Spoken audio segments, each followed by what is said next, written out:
we shouldn't worry about any not enemies liberals, around Republican the world. senators. Republicans they don't care about us. They're focused on other countries. You wrote that and our country is dying, and you don't care because you're focused on Iran or Putin. So you believe that I don't care about America. I guess you believe Donald Trump doesn't either. Like nobody cares. I believe that your focus is way too on other countries.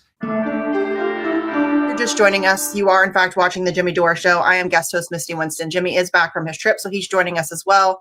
And we're talking now about the Ted Cruz Tucker Carlson interview. And this was another piece that I thought was, very telling. Again, he really did just expose himself. So Katrina here says, in my opinion, this was one of the most shocking parts of the interview. Pay close attention to how Tel Aviv Ted, I like that name, by the way, I'm stealing it. Tel Aviv Ted scoffs at Tucker for suggesting Americans should have nice cities free from homeless people instead of sending all our money abroad. They hate you. They have contempt for you. Understand that. And that is absolutely true. So take a look at this clip. Accused of being, I think it's weird that you went to a Russian grocery store and said it was prosperous. No, my point is it looked like a commercial. It looked like a commercial. Isn't this wonderful? No, it was an argument against the efficacy of sanctions. Sanctions against Russia, which you casually and enthusiastically imposed, scoring a little moral victory every time, had no material effect that helped the United States. Russia is backstopped by China, and I recommend that you go there and see it. It is way nicer than Washington, D.C. Way nicer. To me, that's a tragedy. I was horrified and angry at my leaders, including you. It's like, I want to live in a country that's nice, with low food costs and no homeless people. All right, I don't understand why that's too much to ask. So do Instead, I get worse with Iran. No, I just want lower food costs. How's that? So, look, it's a weird argument that you do often, which is, listen, things are crappy in America. Liberals have done bad things to America, so we shouldn't worry about any enemies around the world. Republican senators, they don't care about us. They're focused on other countries. You wrote that, and our country is dying, and you don't care because you're focused on Iran or Putin. So you believe that I don't care about America. I guess you believe Donald Trump doesn't either. Like nobody cares. I believe that your focus is way too on other countries. It's way too focused outward. The money that you send abroad could be used here and should be. What money that I send abroad, by the way, I emphatically agree with. How much did you send to Ukraine? You don't even know. I emphatically agree with. Tucker makes me laugh. You don't even know exactly. I mean, that's when I say that, I say a version of what Tucker Carlson just said. I say that on stage. Not only in front of the audience that comes to see me on purpose, but when I go up on stage in Los Angeles in front of crowds who don't know I'm coming, so if they're just regular people, they all cheer when I say a version of that. If you're going to send $100 billion to Ukraine, how about, here's a crazy idea, how about you send $100 billion to America? And when I say that, the entire room applauds spontaneously, and they don't know me, they don't know what I'm about, but they all agree with that sentiment, and that's exactly what Tucker Carlson's saying. And this is how all empires end, by the way. Yeah. All empires end by giving way too much money to foreign wars and empire while hollowing out their own country. They won't invest in education. They won't invest in healthcare. They won't invest in streets and bridges and roads. They won't invest in our own goddamn cities. They won't invest in fixing homelessness in the right way. And so that's exactly what Tucker Carlson is talking about. And I'm so happy to see someone of stature like Tucker Carlson make that case to someone who's super powerful, one of the most 50 powerful people in the whole country. And he did it right to their face. Hey, when are you going to give a shit about our own country? When are you going to send money to America? Imagine what we could do. $100 billion they sent to, and which Ted Cruz was okay with, they sent to Ukraine at the snap of a finger at the start of the Ukraine war. Hey, imagine what we could do with $100 billion in the United States. That could change. You take $2 billion. I can tell you. Go ahead. I can tell you we've got it pulled up here. The U.S. has provided approximately $83.4 billion to $119.7 billion in dispersed aid to Ukraine since 2014, with $175 billion allocated by Congress primarily since 2022.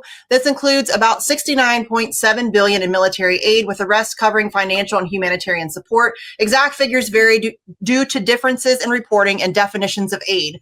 For the most detailed and updated breakdown, you can go check that out if you would like to. But here we go.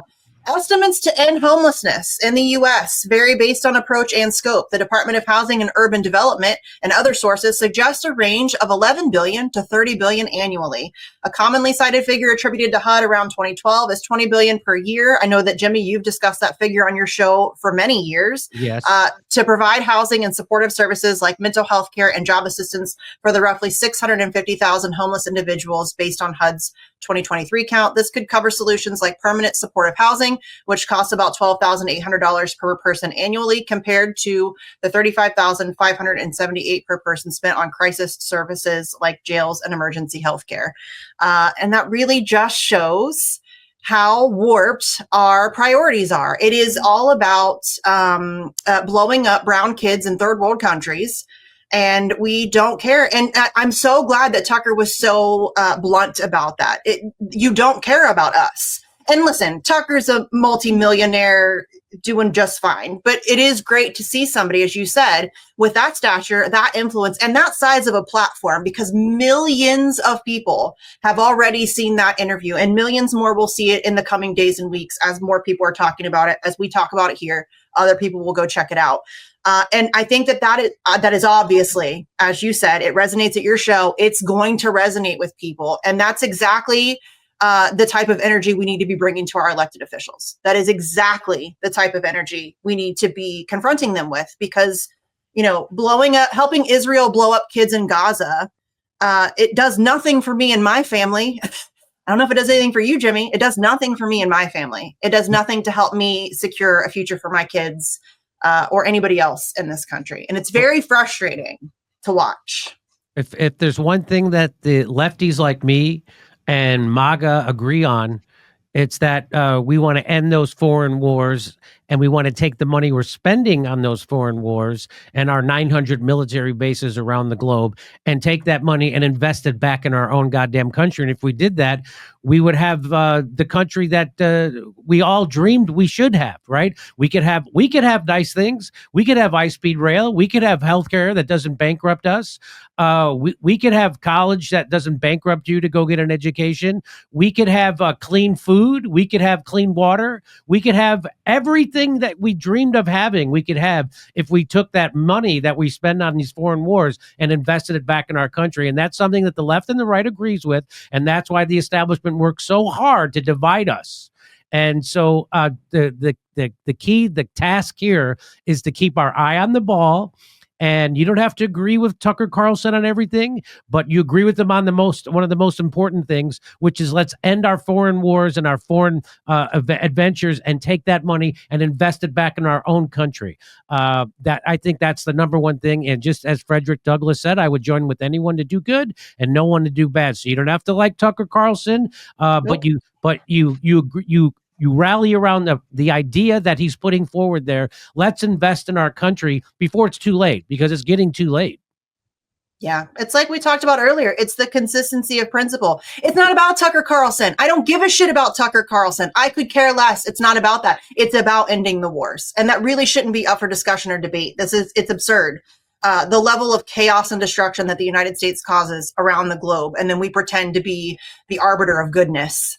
I mean, We're a joke. We are the world's largest terrorist organization, and we run around wagging our finger at everybody else, pretending like we're the moral arbiter of the world. And it's just absurd on every level. So, yes, I 100% agree. Can somebody point to the country that Iran invaded so they could steal their oil and killed 1 million people and displaced millions more? Can someone point to the country that, because we did that in Iraq on the false pretense and a lie. We did that in Libya. We did that in Syria. And right now, they have a terrorist, the guy who was on the most wanted list, $10 million reward, is now running it, right? Because he's in cahoots with the Zionists and Israel. And this was all done at the behest of the Greater Israel Project. So again, the world's terrorists is not Iran. It's not Gaddafi. It's not Saddam.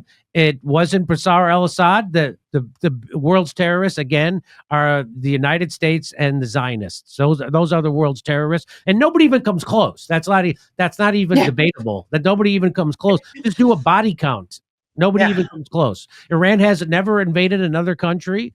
And the reason why they're under a theocracy right now that's unpopular with their own people is because that's called blowback. With the CIA, when they overthrew Mossadegh in 1953, which is a democratically Iran looked like a Western country, and what they wanted was to keep their oil for their own people. And of course, we couldn't have that. And so we went in and overthrew them and then installed a dictator, an authoritarian, the Shah. And then people revolted against the Shah. And that's how you get the Ayatollah and a theocracy. And that's our fault. And the CIA has a name for that. It's called blowback. And that's exactly, so it's all our own fault. And we want to just keep doubling down and doing the same thing. And it's just amazing how the arguments for going to war with Iran right now is almost verbatim the exact same arguments they had against Saddam Hussein in Iraq. And so if you don't learn from history, you're bound to repeat it. And so right now, it's great to see people like Dave Smith, Marjorie Taylor Greene, Tucker Carlson, Steve Bannon standing up saying, no, we are going to learn from history. We're not going to repeat it. Come see us on tour. We're going to be in Toronto again, Red Bank, New Jersey, Northampton, Massachusetts, Concord, New Hampshire, Rutherford, New Jersey, Edmonton, Calgary, Vancouver. Go to jimmydore.com for a link for tickets.